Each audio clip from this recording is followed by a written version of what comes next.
Okay, today we are doing step 8, which is the holy people of God fall into idolatry and are sent into captivity. And we will be covering the books of Jeremiah, Lamentations, Ezekiel, and Daniel. These 4 books covered this period as the nation of Israel, that is Israel and Judah, are coming to the end of their free time, and they will be going into captivity.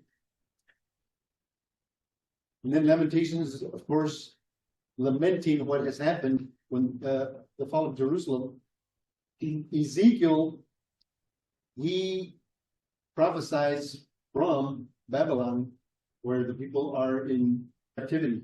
Okay, and then Daniel also is in Babylon.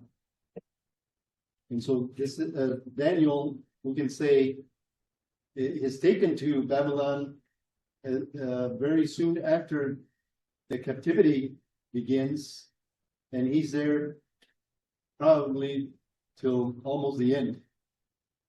Okay. So first of all, we're going to go through the outline right here. Number 1, warnings of a captivity. But there will be restoration. Okay, Jeremiah has messages of captivity and restoration. And I have divided this into several parts right here. Okay, number 1, messages of infidelity to the kings, officials, priests, prophets, and people. Okay, Jeremiah sends his message to all sectors of society. And really no one is left out. Now, he doesn't necessarily pinpoint any particular the people that do a certain type of job or anything like that, but he's talking about different sectors of society. Okay, so chapters 1 through 10, he addresses these people. Okay. Number 2, messages of judgment, chapters 11 through 19. And then messages of exile to Babylon. And he talks about the 70 years of captivity in chapters 20 through 28. But he also talks about restoration. So I have here the 4th section, messages of future restoration, chapters 29 through 33. Okay. After that comes messages of the fall of Jerusalem and other cities of Judah. Okay. Now we talk mainly about the fall of Jerusalem, but actually Jerusalem is the last city to fall. The Babylonians and other nations had been conquering the smaller cities, and in the end, Babylon or Babylonia or Nebuchadnezzar conquers the last city to fall, which is Jerusalem. And those we can read this in chapters 34 to 39, and the actual fall of Jerusalem is found in chapter 39 and also chapter 52. And then you have messages of and to the remnant of Judah. Now, I will be talking about the 2 different kinds of remnants, okay? The remnants that we find in other books of the Bible, and this particular remnant in the book of Jeremiah, which is the bad remnant. Okay, and then the last part is the messages of disaster to Baruch. Baruch is the secretary to Jeremiah. So there's a message to him. And there's also messages to the surrounding nations, chapters 45 to 51. Okay, that's the book of Lamentation now. Or that is Jeremiah. Now we go to Lamentations. And of course, we know what the lamentation means. It means grieving or being sad over what has happened to the city of Jerusalem. Okay, and we divide this into 5 parts, which is in 5 chapters of Lamentations. The first chapter is Judah laments its condition and cries out to God. Chapter 2, the wrath of God is poured out on the city in fulfillment of his prophecies. In other words, the prophecies that God has given to the prophets. And then number 3, eyewitness account of affliction, hope of mercy, and encourages people to return to God, chapter 3. Then chapter 4, the reason for this reality, unbelief, attitude of priests, prophets, and elders. And then in chapter 5, prayer of repentance, restoration, and mercy. So Lamentations is an interesting book. And then let's go to the book of Ezekiel, as we have here the outline. And in Ezekiel, I put here during the captivity, that is, while they are in Babylon as captives. But God is not finished with Judah. I'll put that here in the outline. Okay. And so again, we have 5 different parts here in the book of Ezekiel.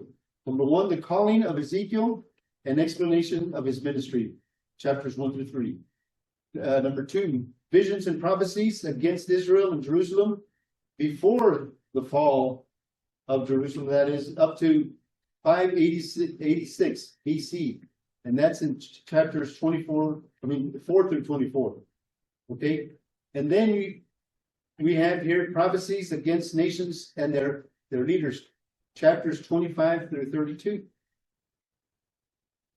Then number 4, the fall of Jerusalem is reported, but God will revive and defend the future nation, chapters 33 through 39. Next is the visions of the future concerning the new temple and temple practices. And you find this in the last section, chapters 40 through 48. Okay, so that's the book of Ezekiel. Next, we go to the book of Daniel. And we could say Daniel, as I already mentioned, has been taken as captive to Babylon. And he is there most of the time, but of course he is not there to the end. Okay, and the book of Daniel can be divided also into 5 sections. Number 1, ministry and visions under Nebuchadnezzar, chapters 1 through 4. The second section is dreams under Belshazzar. Belshazzar is the son of Nebuchadnezzar. So it's a different era there. And we see this in chapters 5, chapters 7 and 8. And then we have the story of Daniel suffering under Darius. That's in chapters 6 and 9. And then the last section of the book is prophecies of the end times under Cyrus. And of course, we know it's Cyrus of Persia. Okay, so these are the general outlines of the books. Okay, now we're going to look at 15 things that we see in the book of Jeremiah, and I'm focusing on the book of Jeremiah because it is a very important book. Okay, number 1, the prophet is called by God before he was born, and that's in Jeremiah 1:5, and you can look up that passage. I'm not going to be looking up every passage because it takes a long time to go through these 15 things. Okay. Number 2, he is called to confront the idolatry of Judah and Israel. That's in 1:16. Now, this one I will read because this is so important, because this is one of the biggest reasons. I would say that is the reason why God is taking his people to captivity, because they are involved in idolatry. Okay. And so 1:16 says, I will pronounce my judgment on my people because of their wickedness in forsaking me, in burning incense to other gods, and in worshiping what their hands have made. Okay? And so you can say this is the reason why God is sending them to captivity. Number 3, God is bringing a destroyer from the north. Okay, that's in 1:14 and 15. And also in chapters 4, 6. And when it says he's bringing a destroyer from the north, that means, of course, nations that come from the northern regions. But it will not destroy them completely. And we see this in chapter 5, 18, 46, chapter 46, verses 27 through 28. Okay, these are very interesting verses to read. Number 4, God judges the nations that oppose Israel. Okay, and we see this in chapters 24, verse 9, and chapter 25, verses 15 through 38. Okay. Now, Babylon was not the only nation that opposed Israel. So God is judging these nations, and even Babylon will be judged later. Okay. And it's interesting that God uses sometimes the pagan nations to correct or to call attention to his own people. Just like God uses Babylon, but God says, I will bring judgment upon Babylon later. Okay. And then number 5, Jeremiah suffers persecution because his message is rejected by the king and the priests. And you see this mainly in chapter 26. This is one of the biggest things that happens to Jeremiah, that his message was not received, because he kept talking about judgment. He kept talking about how God was going to send the people of Judah and Israel into captivity, and the people did not accept his message. So they persecuted Jeremiah. Number 6, he prophesied 70 years of captivity. Okay.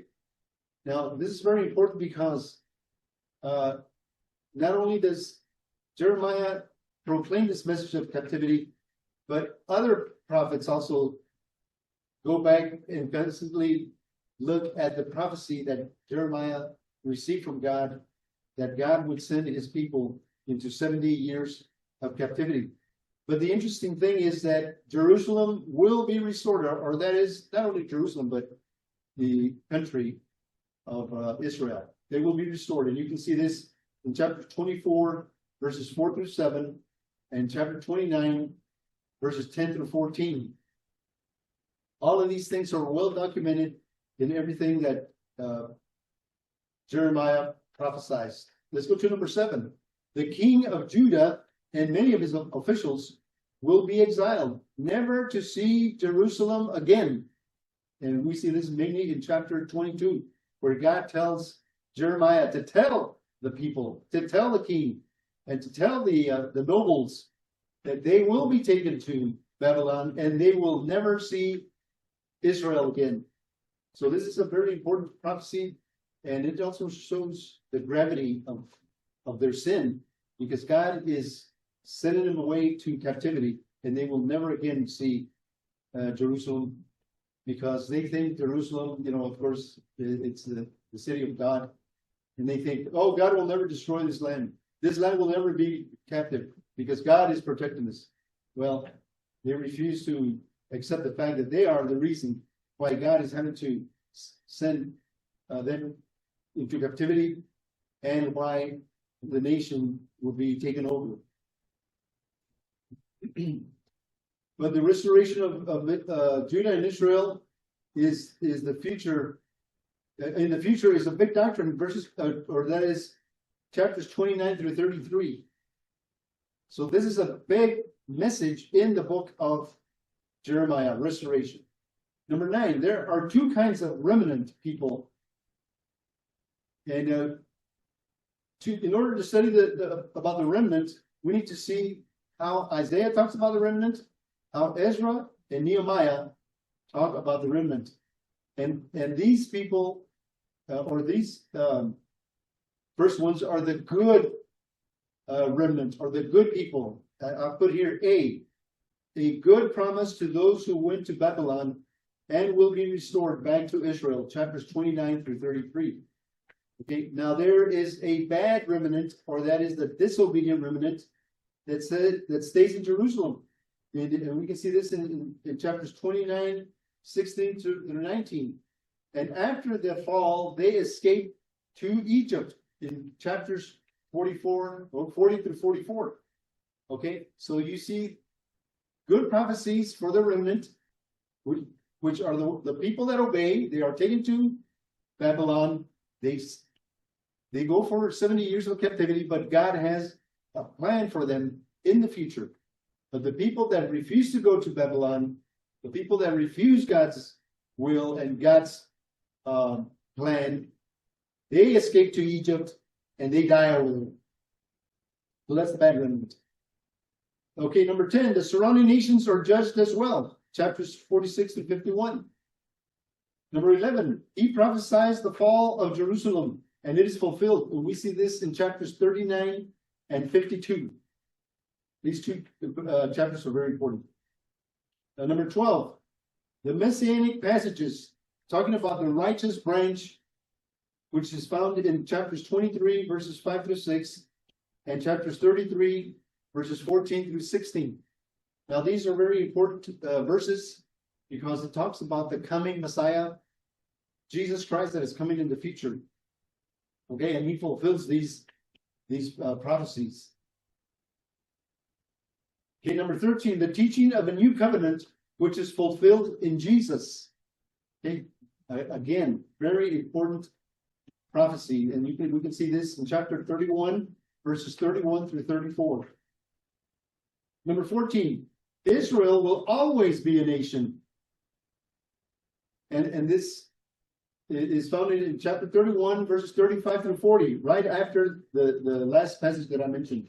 Okay, Israel will always be a nation, even though they are taken captive or they are out for a time. God will bring them back in the future. We can see this today. Israel is a nation again, and they are prospering, and they are conquering their enemies. Okay, because God is with them. God's promise and God's prophecy will be fulfilled to the very end. 15, God gives power to Nebuchadnezzar for a little while so that he can accomplish God's will. And you can find this in chapter 28, verse 14. Okay, so there's a lot of prophecy in this book of Jeremiah concerning the time right there, what's happening, and also for the future, for the coming Messiah, and for the end times. Okay, that's the book of Jeremiah. Now look, if we go to the book of Lamentations, okay, and I mentioned 5 things, or in the 5 chapters, but we're going to mention just 3 things about Lamentations. Number 1, it's mourning because of the nation has been conquered. Okay, number 2, it also gives hope of victory for the future. And a very important verse here is, or section, is chapter 3, verses 22 through 33. Okay, and this talks about the future of Jerusalem and the future of Israel. Again, even though the nation has been sent to captivity, God still has a future. God still has a plan for the future. Number 3, it demonstrates God's sovereignty. Okay, it doesn't mean that the enemy has come and conquered Jerusalem, conquered Israel, and they were powerless. No, they fall because God has brought captivity upon them. Okay, and so God's sovereignty is still there. Okay, let's go to the book of Ezekiel. And again, in the book of Ezekiel, we're going to go through this very quickly. I'm not going into details. I'm just going to mention 4 things about the book of Ezekiel. Number 1, it prophesies, or he prophesies from Babylon. Okay. Number 2, many of the same kinds of prophecies against Judah and Israel. Okay, God continues to talk to his people from Babylon as well as from Jerusalem. Jeremiah is prophesying in Jerusalem. Ezekiel is prophesying from Babylon. Okay. Number 3, he uses the term Son of Man, which refers to Christ. Okay. Christ uses it to refer to himself. And number 4, the vision concerning the new temple to be built in Jerusalem, chapters 40 through 43, and also chapter 47. Okay. So the book of Ezekiel also has many prophecies for the future. Now let's go to the book of Daniel, and let's cover seven things that Daniel says about the future of Israel and his people and God's people. Okay, number one, Daniel has the gift of interpreting dreams, messages, signs, and miracles. We can see this in chapter 2, chapter 4, verse 2, and 5, and then it's chapter 5. Okay, number 2, he realizes that the 70 years of captivity are about to end. And we can see this in Daniel 9:2. Okay, so everything that is happening to Israel over there in Babylon is being fulfilled according to the prophecies of God. Okay, now let me read Daniel 9:2. It says here, in the first year of his reign, I, Daniel, understood from the scriptures, according to the word of the Lord given to Jeremiah the prophet, that the desolation of Jerusalem would last 70 years. Okay.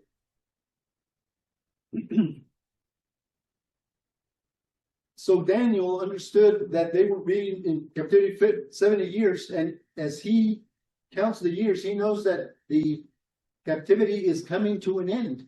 Okay. And a lot of the prophecies that Daniel has concern the end times. Okay. In chapter 7, we have the 4 beasts of the end times, and you can see these 4 beasts in the book of Revelation. So this prophecy in chapter 7 is a very important prophecy. Now, there's the prophecy of the 70 weeks and the abomination that causes desolation, and this is in chapter 9, verses 20 to 27. Okay, and of course, this is a very important teaching, and nowadays a lot of pastors, a lot of Bible teachers focus a lot on this prophecy right here because it has to do with the time of Jesus, because the abomination that causes desolation appeared right before Jesus, okay, in the intertestamental period, but it also applies to what will happen in the end times. When the abomination, that means, which is usually refers to Satan and the Antichrist. Okay, so the Antichrist will come in the end also. Number 5, prophecy about the death of the Messiah in chapters 9:26. It says, after the 62 sevens, the anointed one will be put to death and will have nothing. The people of the ruler who will come will destroy the city and the sanctuary. The end will come like a flood. War will continue until the end, and the desolations have been decried. Okay. So again, we see here the prophecy of the death of the Messiah. Talking about Jesus, he will be crucified. Number 6, the prophecy of the 3 kings of Persia, the fight between the king of the north and the king of the south, and this is in chapter 11. And then prophecy about the time of anguish in chapter 12. And of course, these prophecies have to do with the end times. Well, we kind of went through the last 3 books that are kind of fast, but as we can see, it's talking about the history of Jerusalem, the history of God's people, leading up to the time of the fall of Jerusalem, and then the 70 years of captivity. Thank you.